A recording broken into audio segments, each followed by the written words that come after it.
Good morning, everyone. My name is Lori Keplinger. I am here today to talk to you about Anne Frank.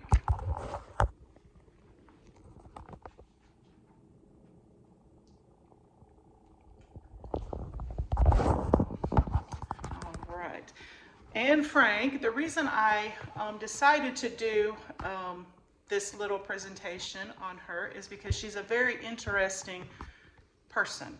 She was born in 1929. She was a Jew, and she has a story that is very heartfelt to me.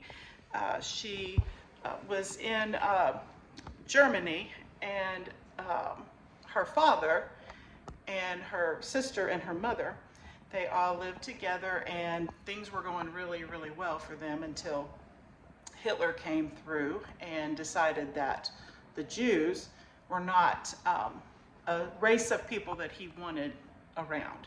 So he started persecuting them, and Anne Frank's father decided to move them from Germany to the Netherlands in about 1933.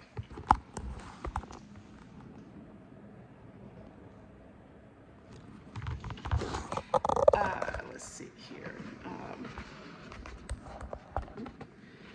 She was 13 years old when they moved, and she was a little bit younger than that, I'm sorry.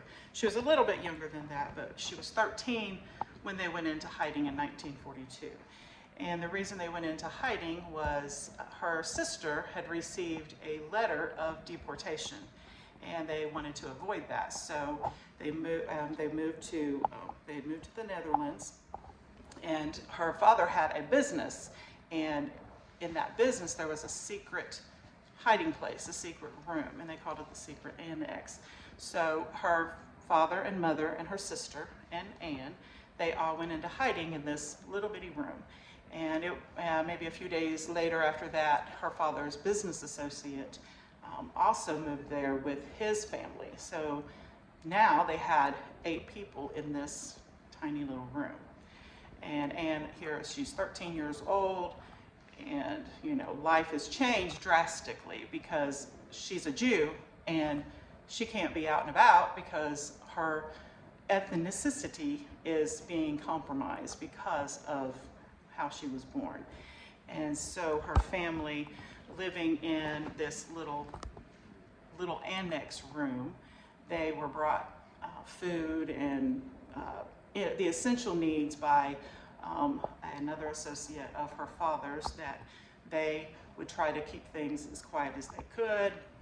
They couldn't go out and about during the day.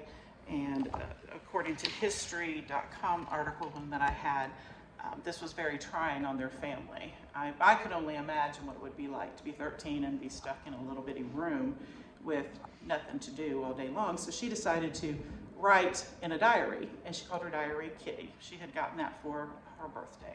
So she started chronicling her life in this room, how she felt, how things were going, what she thought about Hitler and why he was doing this to them. And of course, this really amazes me that at 13, she had a quote that said, I can't think of all the misery, but of the beauty that remains. So to her, even though they were being persecuted, there was still beauty in that persecution. And in 1944, when they were discovered, nobody really knows exactly how they were, other than somebody had made a report that some of the ration cards that they had been given out for foods and things was being stolen, or I don't know how they just really didn't figure out how they found out. But in 1944, here they come, the secret police, and found their room, took them all away, took them to a concentration camp, and then another one. They just kind of moved them around a little bit throughout that time. Anne and her sister ended up in a concentration camp. They didn't last very long, unfortunately. They figured that they died of like a typhoid in about 1945, and they just threw them in a mass grave. So Here she is, she's been persecuted, she's been taken off to this concentration camp, still held her head up, and her mother also, I think she was in another camp, but I couldn't find that information. She died as well, and her father was the only survivor of this. So after, it wasn't long after they had passed away in this camp that the camps were liberated. So that was really sad to me, is that here, it wasn't just a few weeks and they could have been liberated, if they would have been able to hold on. Her father came back, and some of the people that they knew had preserved some of the stuff they found in that annex, because they were able to hide. I guess there was a hiding place even in there that her diary was found. So her father decided that he was going to have her diary published. And the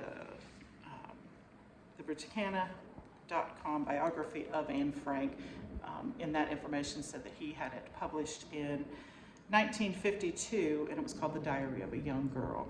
So here, he's the only survivor, and he has a little piece of his daughter that also give us an insight, a first-hand look at what life would have been like for Anne in that secret room. And the house that they lived in that annex, it's a museum today that you can go through and also see some of that stuff there that they had. So I thank you very much for listening to me today, and if you have any questions, just let me know.